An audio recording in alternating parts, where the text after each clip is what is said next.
As we listen to the fireworks outside, we're going to have plenty of fireworks in this battle. At least that's what was promised by Dutch Codex here. And I have to say, absolutely cursed builds right off the bat here.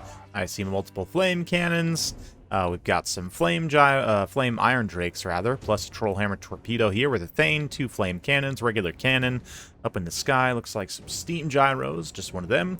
Some dwarf warriors, some miners with blasting charges, and you already saw the rockets of the Empire landing there, right in the center, doing massive amounts of damage. Balthazar Gelt here with, what is this, the New World Colonies scheme?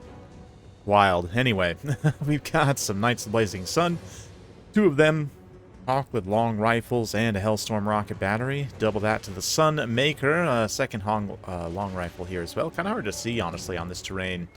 With that banner, but anyway, swordsman, Sigmar's sons.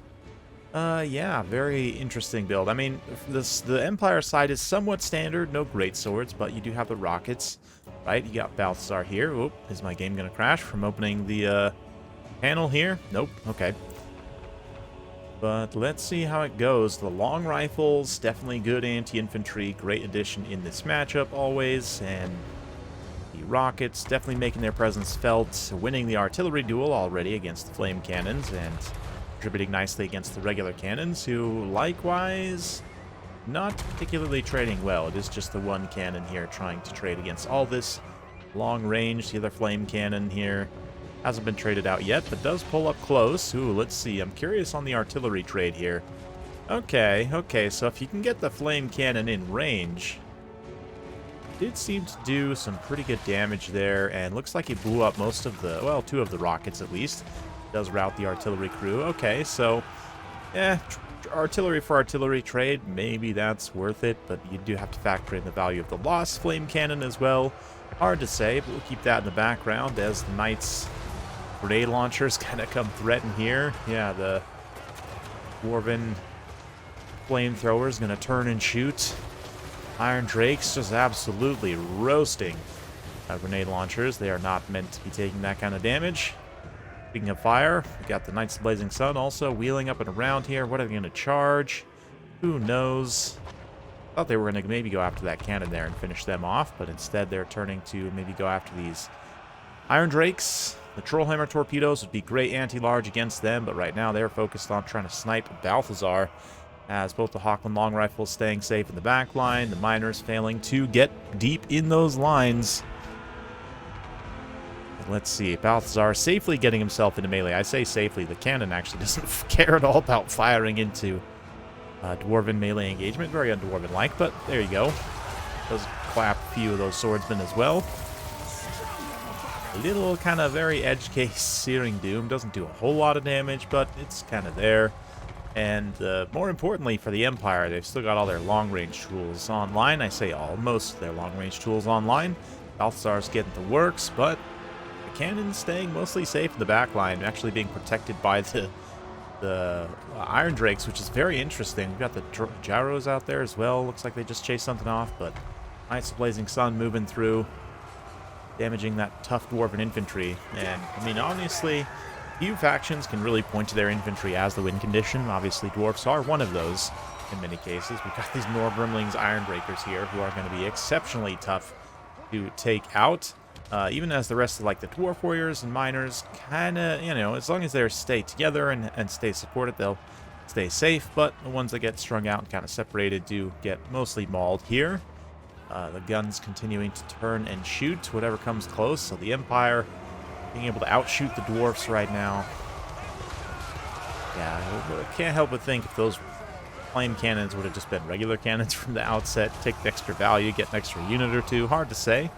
But the steam gyros definitely still making their presence felt here. Got some crossbowmen also for the Empire. Sitting in here, kind of peppering, getting some good damage. They're going to be really nice against the Iron Drakes in particular. Even though they've got 125 armor, the crossbows have decent enough AP, 6 AP per shot, that they can definitely get some work done. But right now, it looks like they're trying to take out the gyros, maybe.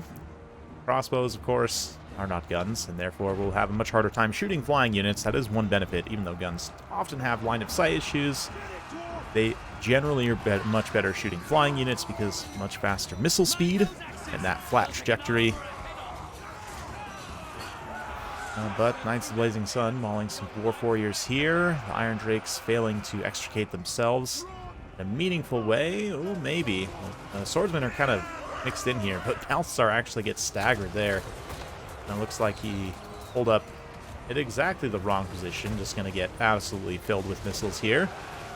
As the Troll Hammers also, or the regular Iron Drakes rather, covering for the Troll Hammers. Using that fire resistance to fire in. I mean, yeah, 40% fire resistance, 125 armor. Definitely fire into these Troll Hammers with the regular Iron Drakes. No problem. Not fear any friendly fire there, but ooh, long rifles are so dangerous. I understand why the gyrocopter actually went for like a light cavalry attack here, basically, right? Against the long rifles. Almost able to rout one unit, but Knights of Blazing Sun come in and shut that down real quick. Most of the long rifle models survived critically, so most of their firepower is intact, especially to take out like these Iron Breakers in the late game. But just focusing whatever targets get close for the time being. These Dwarven characters definitely are formidable opponents as well that need to be taken out in the long run. But especially sniping that Rune Lord be a good get. But likewise, that the long rifles right now have their work cut out for them, right? Because there's not a lot else that can really meaningfully damage both the characters, well, the Thane at least, and the Norgrimling's Iron Breakers. So if I were in the Empire's position, I would probably switch all the long rifles just to start peppering the Iron Breakers here. Now that the Rune Lord is done for you, you can kind of just lock the Thane in jail and run him around the map a little bit. I don't know, maybe a couple volleys on these Iron Drake torpedoes. Try and finish off those Troll Hammers. Then you can kind of kite the rest around, but you definitely want to... I mean, the Troll Hammers and the Iron Drakes in general do have very low HP per unit, so it wouldn't take more than like a volley or two probably to... Well, I don't know. They are Dwarven leadership, elite Dwarven leadership at that, so it can be quite tough. But right now, I think the Empire player a little bit over-focused maybe on sniping the Rune Lord. There he goes. Yeah, you see the one volley even from the long rifles. Troll Hammers definitely take it, but oh man, that hurts. Long rifles also don't have a lot of HP, so on the return fire of the Iron Drakes, flamethrowers just roast them. Just like my throat was roasted by that random like piece of dust or something that I just inhaled. Anyway, yeah, I'm good. Yeah, big thanks to Dutch Codex for setting that one in. Definitely unusual builds. I mean, ended up winning despite the flame cannons, honestly, but the like overlapping Iron Drakes actually proved pretty effective with the cannon also, and the gyros just all working greatly in tandem. Norgrimling's Iron Breakers provide a nice sturdy backbone. On the Empire side, a little bit more of a traditional build. The regular Hellstorm is decent, but I do think generally you'd get more value out of having a third long rifle here. You know, and just go with the Sunmaker to apply pressure at the long range. The Outrider grenade launchers are also a little bit of a weird one. Mostly better against non-AP units. And, like, yes, the Dwarfs do lack mobility to catch them, but their short-range damage is very good. And I say short-range in quotations. Their short range is mid-range, and it's pretty long-range mid-range. If that makes sense at all. They have, like, 170 plus, you know, on their crossbowmen and, like, Iron Drakes and stuff. So the grenade launchers are going to be at great risk as they get close to use those grenades. That's I would probably switch those out for something else here as well. But overall, it's pretty decent core for sure. Nice to see some rockets on a holiday weekend like this. I took yesterday off to just do some family stuff, but back at it today for you all here. And yeah, let's just finish out here. What was I even going to talk about? Yeah, the grenade launchers and the regular rocket battery. So with the unit caps, I believe you're limited to 4 long rifles. So if you were to cut like the 1 rocket battery, 1 Outrider grenade launcher, then you can take 4 long rifles, which I would definitely say is advisable. These things are so good against the Dwarfs. And then also, you know, Sunmaker's not a bad idea. Yeah, Balthazar, of course, can be pretty decent. You do have to be a little bit careful not to get him sniped, but I didn't see his full spell kit there. But, yeah, Searing Doom can be okay. Plague of Rust. Dwarfs generally have so much armor that something like Plague of Rust actually isn't enough. Unlike, you know, mixed armor factions or, you know, factions that have generally light armor with just a little bit of heavy armor, something like Dark Elves. But anyway, yeah, Balthazar is certainly not not terrible. Something you can do is try and fly in here with like a final transmutation to snipe their artillery. Or, you know, and there's plenty of other options as well. The nice thing about Balthasar is it does give you your caster and lord all in one and is relatively cheap. But, yeah, maybe I'd go with something like little Searing Doom maybe. And sure, we'll say final transmutation. Say Quicksilver. Maybe we'll hold off on these two for the time being. Maybe you want to have them just to lessen the risk that you'll start with a small amount of Winds of Magic and have to kind of run around while it builds up. But, yeah, something like this. Swordsmen are, I mean, it's something here. And then, yeah, a couple of Knights of the Blazing Sun. And we're already overspent, so... Oh, yeah, the Demogryph Knights. It's probably, that's going to be it. So, yeah, from here, there's some different things you can do. Yeah, but I would say more or less just these four right here is basically what you need. Is it an overinvestment? Maybe, but with this much volume of fire, you can really punish a dwarf player. And, like, for insurance, maybe on something like this, you could, like, take an extra cannon if you're worried about enemy long range. This would be a little bit vulnerable to getting rushed down by slayers, so... I mean, you could do some other things here, like maybe load up on like Free Company.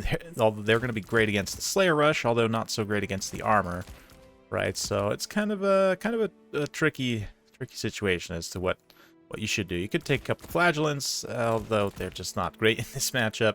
Maybe a couple Great Swords. We do have enough for that. It's a little bit thin, a little bit thinner than what I would like, but I mean, you got 4 long rifles, 2 Great Swords, and the rockets. That's a lot of pressure to apply to the Dwarfs.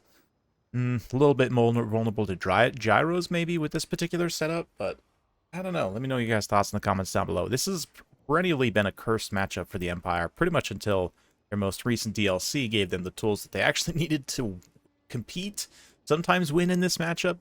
You guys let me know your thoughts in the comments down below. Hopefully you enjoyed. If you like this sort of content, be sure to like, subscribe, hit that bell notification. Every time I upload a new video, you'll be notified. Thanks again. We'll see you next time.